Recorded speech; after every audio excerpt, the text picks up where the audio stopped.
네, 메리 크리스마스. 이렇게 해야 되나요? 우리 다 함께 서로를 바라보면서 메리 크리스마스. 네, 정말 1년 중에 가장 기쁜 날이 아마 성탄절 크리스마스가 아닐까 하는 생각을 합니다.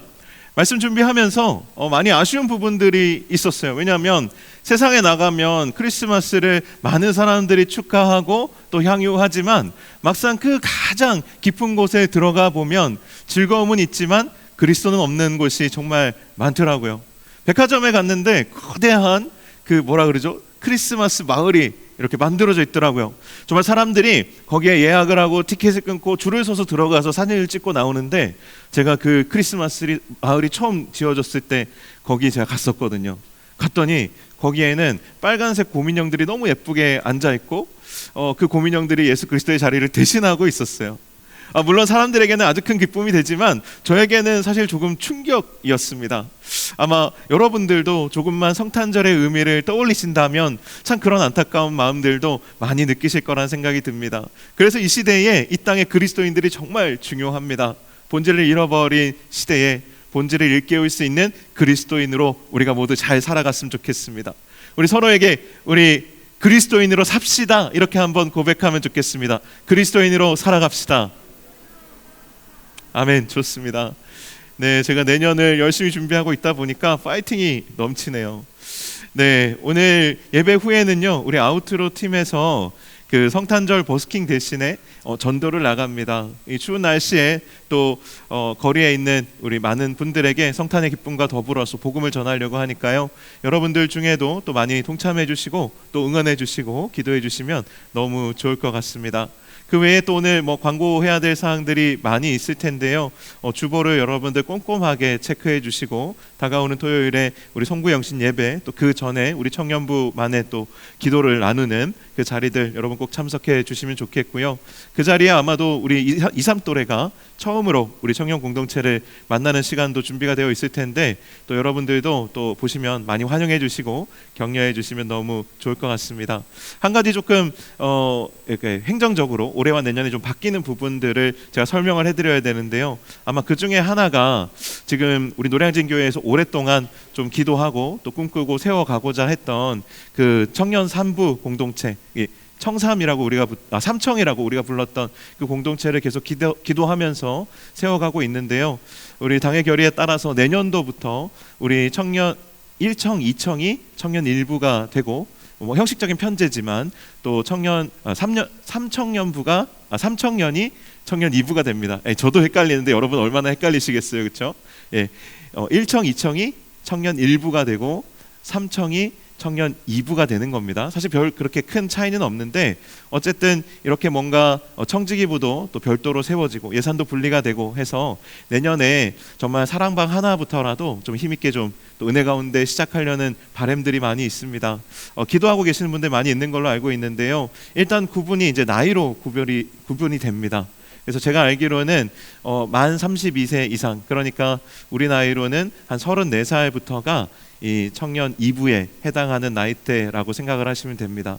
그래서 사랑방 편성이 조금 1, 2청과는 좀 별도로 3청년 위주로 이렇게 편성이 되는 것 외에는 특별히 청년부 행사나 또 예배나 모임에 참여하는데 특별한 제약은 아마 지금은 없을 것 같습니다. 그래서 여러분들 너무 어렵게 생각하시거나 부담스럽게 생각하시지 마시고 정말 좀 공감대를 같이 나눌 수 있는 이제 소그룹을 같이 세워가고 만들어간다라는 차원에서 또 기도하는 마음으로 준비해 주시면 좋을 것 같습니다.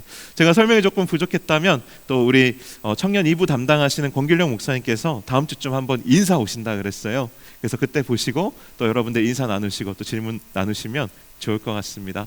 네, 광고는 이상이고요. 우리 오늘 본문 말씀 잠시 나누도록 하겠습니다. 누가복음 2장 8절에서 14절 말씀입니다. 제가 가진 성경으로는 신약 성경 89면에 있습니다.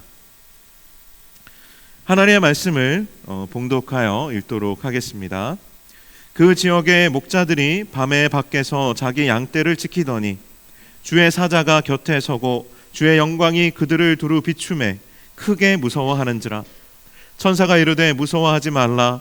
보라, 내가 온 백성에게 미칠 큰 기쁨의 좋은 소식을 너희에게 전하노라. 오늘 다윗의 동네에 너희를 위하여 구주가 나셨으니 곧 그리스도 주시니라.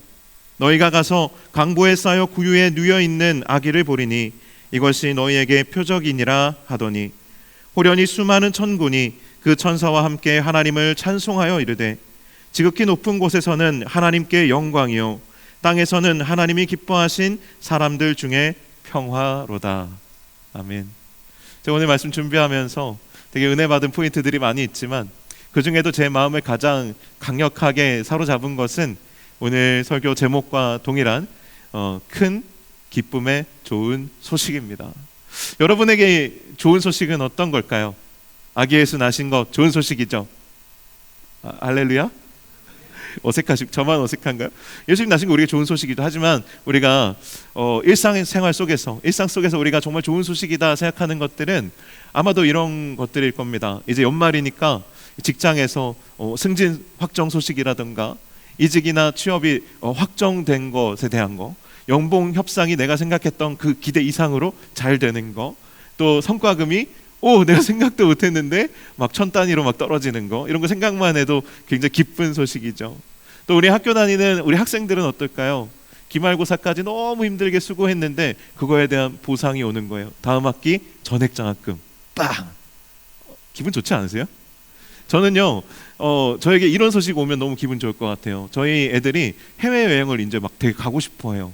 반 친구들 중에 해외 못 나가는 사람 자기밖에 없다고 막 저한테 뻥치면서, 분명히 안 가본 애들 많이 있을 텐데 해외여행 가고 싶다고 하는데, 생각해보니까 가족들이 같이 해외여행을 가본 적이 한 번도 없더라고요. 아마 여기 있는 지체들도 그건 아마 어려운 일들일 거예요. 근데 진짜 가족 여행권이 당첨이 돼서 같이 가까운 일본인 정도라도 이렇게 다녀오게 된다면 저한테는 그게 너무 좋은 소식일 것 같습니다. 뭐 개인적으로 다양한 좋은 소식들이 있겠지만 오늘 본문에서 이야기하는 큰 기쁨의 좋은 소식은 개인적인 차원의 어떤 꿈이 이루어지거나 내 힘으로는 뭔가 기대하고 이루기가 어려운 어떠한 나의 소원이 이루어지는 그 이상의 것들이에요. 공동체의 운명이 바뀌는 겁니다. 나라의 운명이 바뀌는 그런 기쁨의 좋은 소식을 이야기하고 있어요. 그래서 오늘 본문 10절에 보면 이렇게 천사가 이야기하죠. 내가 온 백성에게 미칠 큰 기쁨의 좋은 소식. 이런 건 도대체 어떤 걸까요? 어느 정도 되면 온 세상에 미칠 기쁨의 좋은 소식일까요? 우리 과거에 일본이 이 한반도를 이렇게 제국주의 시대에 이렇게 식민 지배했을 때, 그때 당시에 이 광복을 기다리는 마음, 이런 것들이 어떻게 보면은 아주 큰 공동체적 변화를 일으키는 그런 일이고 그런 소식일 겁니다. 오늘 우리에게 미칠 기쁜 소식은 어떤 걸까요? 제가 곰곰이 생각해봤는데 이제 최근에 월드컵이 이제 막을 내리면서 어디가 우승했죠? 아르헨티나가 우승을 했고 그 주역이 누구였죠? 메시. 다 알고 있네. 메시였어요. 지금 우리에게 좋은 소식이 있다면 그건 그런 걸 겁니다. 여기 동작구 본동 어딘가에 우리 한국 축구를 월드컵 우승으로 이끌 엄청난 선수가 태어났습니다.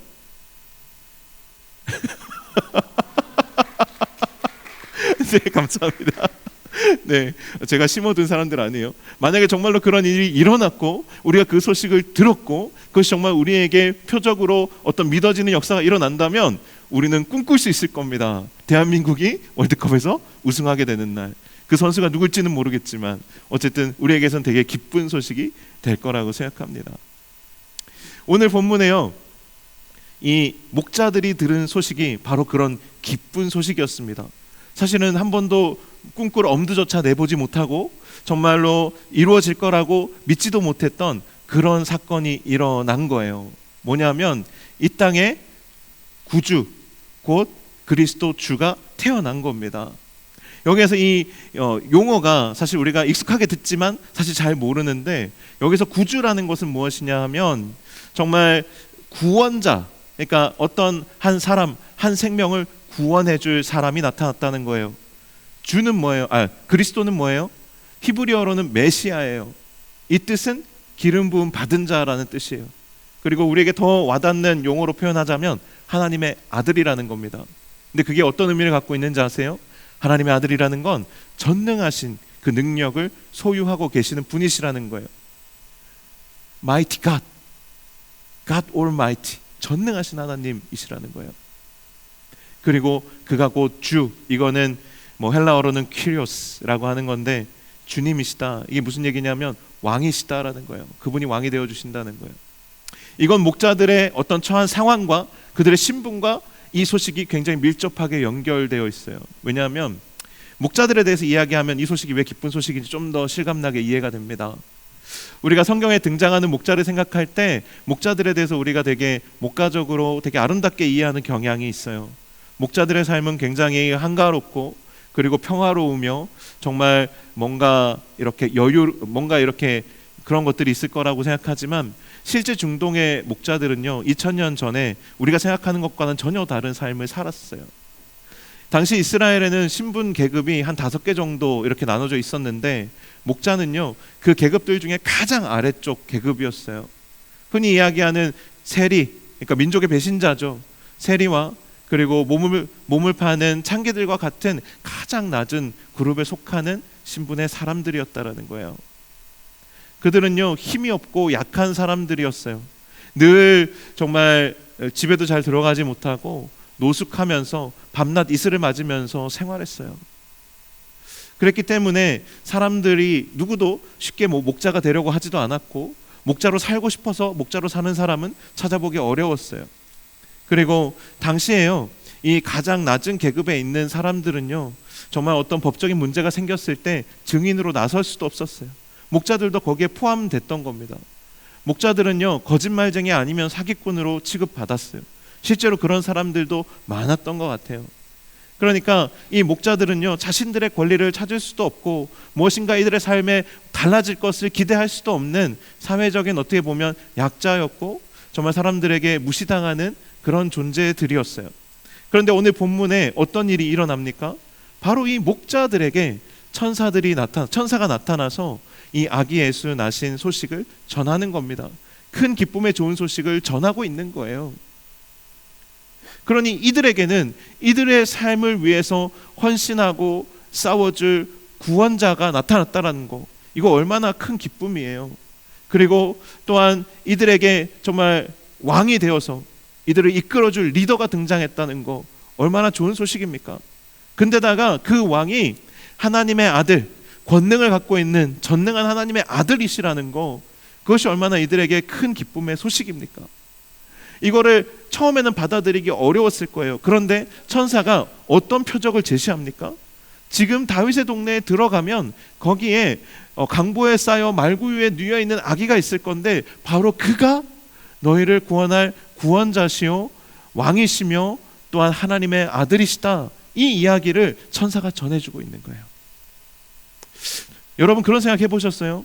수많은 사람들 중에, 수많은 계층의 사람들 중에 하필이면 하나님께서 천사들을 통해서 그 소식을 전한 대상이 왜 목자였을까? 여러분 이거는요 아주 중요한 신학적 의미를 가지고 있고 신앙적 의미를 가지고 있어요. 왜냐하면 이 소식이 정말 권력 다툼에 눈이 멀어 있는 권력자들의 손에 들어갔다면 당시 사람들에게 이것이 전해지지 못했을 거예요. 자신의 의를 위해서, 자신의 명예를 위해서 눈이 멀어 살아가고 있었던 당시의 종교 지도자들에게 이 소식이 들어갔다면 그 소식 또한 많은 사람들에게, 온 백성들에게 전해지지 못했을 거예요. 그들 안에 이 소식이 다 갇혔을 겁니다. 하지만 하나님께서는 이 소식을 당시의 사람들 중에 가장 천하고 낮으며 약하고 힘이 없는 목자들에게 가장 먼저 주셨습니다. 이 말은 뭐예요? 예수 그리스도께로 나아오는 걸음에는 정말 하나님을 구원자로 또한 왕으로 그리고 하나님의 아들 예수 그리스도를 그렇게 고백하는 것에 있어서는 정말 빈부의 격차나 신분의 고하나 나이의 많고 적음이 아무런 장애가 되지 않는다는 거예요. 목자들에게 그 소식이 가장 먼저 전해졌고 예수님을 경배하러 찾아온 이들이 가장 먼저 온 이들이 목자라는 그 말의 의미는 예수께로 나아오는 데에는 누구에게도 어떠한 장애물도 어떠한 제한도 없다라는 것을 오늘 이 누가복음의 말씀이 우리에게 제시해주고 있는 거예요. 그런데 여러분 그거 아세요? 우리가 말씀을 통해서 읽고 또 설교를 통해서 듣지만 늘 듣는 것이지만 예수님이 구원자라는 거 모르는 분 계세요? 여기에 앉아 계시는 분들 중에 예수님이 하나님의 아들 전능하신 분이시라는 거 모르는 분 계세요? 여기 없어요. 예수님이 우리의 왕이 되어 주신다는 거, 우리를 이끌어 주시는 분이시라는 거 이 가운데 고백하지 않고 믿지 못하는 분 계세요? 여기 없을 거예요. 그런데요, 오늘 천사가 전한 이 소식, 오늘 다윗의 동네에 구주 곧 그리스도 주가 태어났다라는 이 선포와 고백 안에는요, 놀라운 신비가 담겨 있어요. 이 그리스도, 예수 그리스도에 대한 칭호, 구주, 그리스도, 주라는 이 세 개의 칭호를 우리가 고백할 때마다 우리는요, 영적인 신비를 경험해요.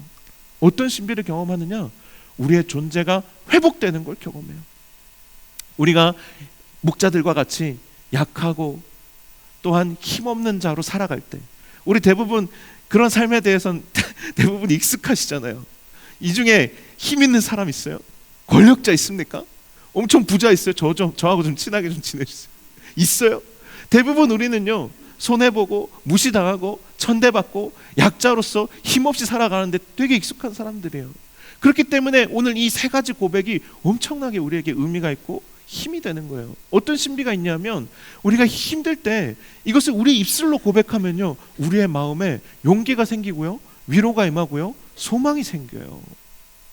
내가 되게 힘들고 상처받아 있을 때 주님이 나의 구세주가 되십니다. 주님이 나의 구원자가 되십니다.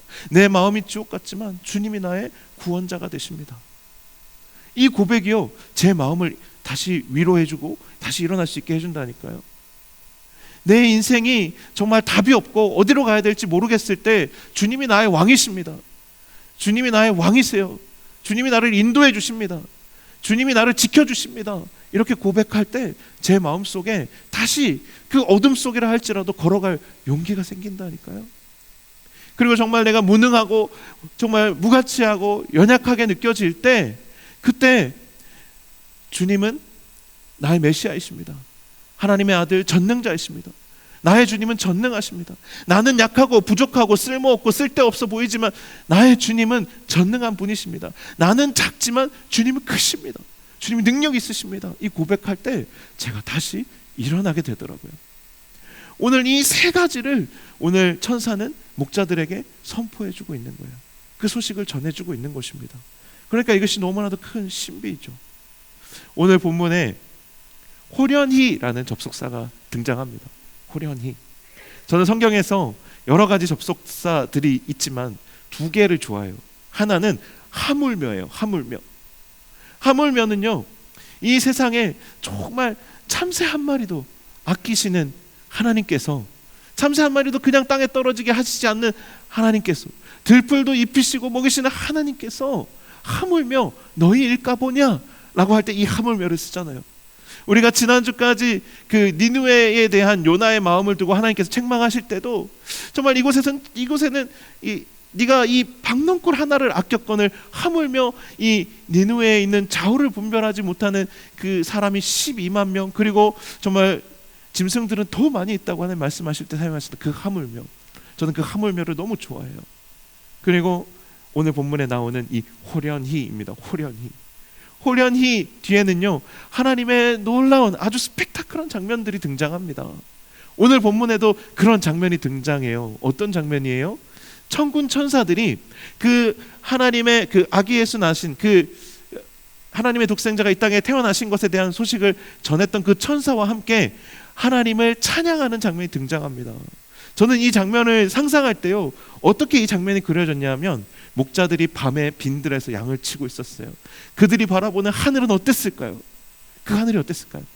캄캄하지만 정말 총총히 빛나는 별들로 그 하늘이 가득했을 거예요. 여러분 상상이 되세요? 우리 노량진 동산에 겨울에 가면 하늘의 별이 그렇게 많대요. 그런데 정말 목자들이 그 양들을 지키던 그날 밤의 하늘은 저는 더 많은 별들로 가득했을 거라고 저는 상상이 되더라고요. 그런데 그 별들이 천사로 변하는 거예요. 온 하늘에 가득 메우는 천사들이 하나님을 찬양하는데, 그 찬양의 내용이 뭐예요? 그 찬양의 내용이 뭐죠? 하늘에는 영광이요, 땅에는 평화로다. 이 찬양을 하늘에 가득한 천사들이 부르는 거예요. 이 목자들이 하늘에는 영광, 땅에는 평화를 이들이 봤을까요? 이들이 경험해 본 적이 있을까요? 없어요. 이들은 지금 평화를 잃어버린 시대를 살아가고 있어요. 하나님의 영광이 가려진 시대를 살아가고 있었어요.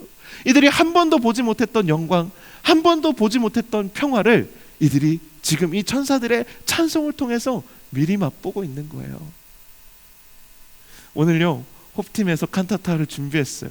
몇 달에 걸쳐서 연습했어요. 저는요, 찬양에 힘이 있다고 생각해요. 우리가 매주 우리 인트로 팀을 통해서 경험하고 느끼지만 정말 찬양에는 힘이 있어요. 어떤 힘이 있는지 아세요? 머리로는 이해되지 않지만, 눈으로는 보이지 않지만, 찬양으로 우리 귓가에 울려 퍼질 때에 우리가 느끼게 되는 그러한 기적이 찬양 가운데는 일어나요. 목자들이 아기 예수가 정말 이 땅 가운데 태어나신 것을 아직 보지 못했어요. 그것이 하늘에 어떻게 영광이고 땅에 어떻게 평화로 이어질지 이들이 머리로 생각하고 또 눈으로 보기에는 어려워요. 그런데 하나님께서 호련히 그 하늘에 그 천군 가득한 천군 천사들의 찬양을 통해서 이 목자들이 그것을 느끼게 해주고 있는 거예요. 경험하게 해주고 있는 겁니다. 오늘 우리 홉팀의 찬양을 같이 나누고 나서 우리 같이 조금 기도하는 시간 가지게 될 텐데, 여러분, 이 찬양을 정말 그 하늘의 천군 천사들이 부르는 찬양처럼 오늘의 본문을 묵상하시면서 이 찬양을 여러분들이 들으시면 좋을 것 같습니다. 그리고 여러분 가운데 아직 정말 이 성탄의 기쁨이 느껴지지 않고 예수 그리스도가 구주로 오셨다는 것이 나에게 어떤 의미인지 경험되지 않는 분들에게 오늘의 이 찬양이 또한 새로운 의미로 여러분에게 다가올 수 있는 시간이 되기를 간절히 소망합니다. 제가 기도할 텐데요, 기도하는 동안 우리 홉팀 올라와 주시면 좋을 것 같습니다. 기도하겠습니다. 하나님 아버지, 감사합니다. 오늘 성탄의 기쁨을 우리 노량진교회 청년 공동체가 예배를 통하여 함께 나눕니다. 하나님 아버지, 정말 이 목자들에게 기쁨의 좋은 소식을 전하여 주시고, 오늘 특별히 또 이 말씀을 통하여 그것을 우리가 함께 나누게 하시며, 또한 하나님, 오늘 천군 천사들의 찬양이 그때에 하늘에 울려 퍼졌던 것처럼 또한 우리 공동체가 준비한 찬양을 함께 나눌 때에 우리의 마음 가운데 정말 아기 예수 나심에 대한 기쁨이, 정말 하나님, 우리가 이 세상에서 한 번도 그려보지 못하고 맛보지 못했던 그런 큰 축복이 우리 가운데 경험되고 또 고백되며 누릴 수 있는 하나님, 오늘 이 시간이 되게 하여 주시옵소서. 하나님 아버지, 오늘 우리와 함께 하시며 정말로 하나님의 영광을, 하나님의 평화를 우리 가운데 나타내어 주시기를 간절히 소망합니다. 예수님의 이름으로 기도합니다. 아멘.